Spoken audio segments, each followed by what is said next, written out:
This is a Philly staple here, Pennsylvania staple, up north, Philadelphia, Jersey staple, scrapple.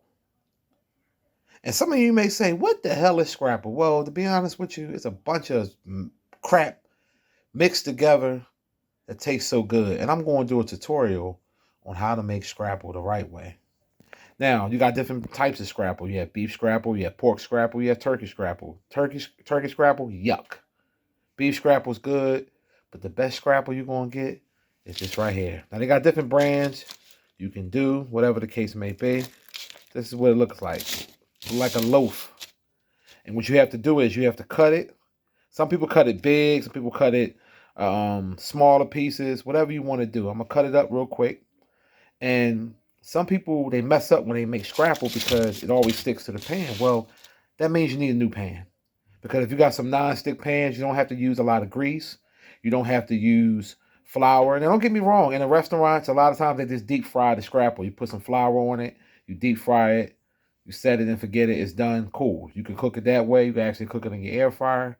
I'm going to show you how to cook it on the stove.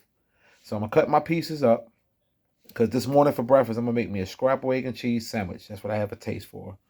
So for starters, this is the scrapple. Let's cut the pieces. Now, I've been cut up 4 pieces of scrapple. That's seen here. This is how I like mine. Now, some people do it the long way where it'll be a bigger piece, whatever you want to do. It's all about your prerogative and basically how you want to do it. So I have a non-stick pan here. Now, normally if you don't have a non-stick pan, I would say spray it. I would say put a little grease down. If you want to deep fry your scrapple, you can do that too. You can't go no wrong. But I don't have to deep fry it.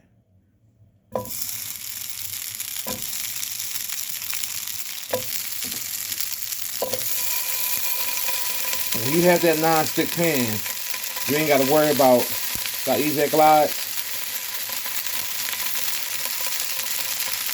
No, it's not ready to turn over. Yeah, I like mine crispy. But I just want to show you that you don't have to have a lot of grease in the pan. You know, if you want to do it with no grease or whatever. See, look at this. Side still sliding. No sticking. You ain't got to use flour, none of that. And not that you don't, that it's bad to use flour, because some people like to put a little flour and deep fry it, which is good too. You will get that in any restaurant or diner and stuff like that. But you want to do it this way, you can do it this way. And when they almost done on the first side, I'm gonna flip them and show you. You're gonna have that color. And this is some good eats here. Now, it's not a healthy eats. I'm gonna be honest with you. It's not a healthy eats, but it's a good eats. Now you see, when you have a good pan, look at this. Easy. Flips right over. Flips right over. No problem, no sticking, none of that crap. Once your scrapple had that brownness to it.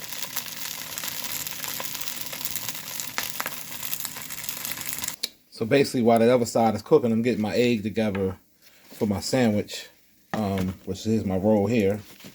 So I like mine scrambled. I like my eggs scrambled. So mix that sucker up. Cause I hate when you go to the restaurants and they never really scramble the eggs. And you see how that scrapple look? You don't even have to use any grease. It's still crispy the way you like it. Still gonna get that same effect. About another minute, I'm gonna take him off. And I can use the same pan for the egg. Put a little butter in there. This is the beauty of having you have to have a good non-stick pan. Because a lot of people are like, oh, every time I make the scrapple, it breaks, it sticks. You don't have good pans. You don't need all that grease. I mean, like I said, every now and then it's okay to deep fry scrapple. But it's already not a healthy meal. So if you want to, lower it, you can either use an air fryer. That could work. Or this good non-stick pan right here. Look at that. Look at that pop. Yeah, see, that's that good pork pop in there. Look at this. See that? Look at that color. That's how scrapple's supposed to look. This is going to be a good sandwich. This is going to be a banging sandwich. Look at that. Oh, that's beautiful. This is a Pennsylvania, Philly staple right here. I mean, look how this slides. Slides. Look at that. Look at that. That's how scrapple's supposed to look. Got my egg in there now. I don't like a lot of eggs, so I just use one jumbo egg. But see, when you have a good pan, see how that look? See how that look? Chop them up good. A scrambled egg. Sharp cheddar cheese.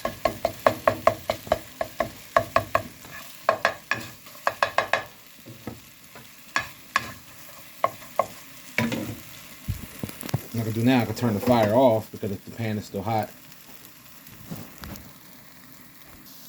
So now this goodness is ready to go on the sandwich with the scrapple. Now some of you might do more eggs, you know, you can do 2, whatever you like. I don't like a whole lot of egg.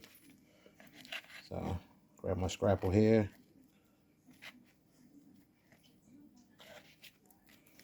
You know, you can put whatever you want to put on it. Some people do ketchup, whatever you want to do. It's up to you. It's just sandwich. Yeah, nice homemade scrapple and cheese. Now, if I was doing it at the restaurant or something like that, I would put more egg because people, you know, like a lot of egg or whatever. But this being still, this is my personal sandwich. This is how I personally want it. You know, nice crispy scrapple, a little bit of egg, a little butter and cheese.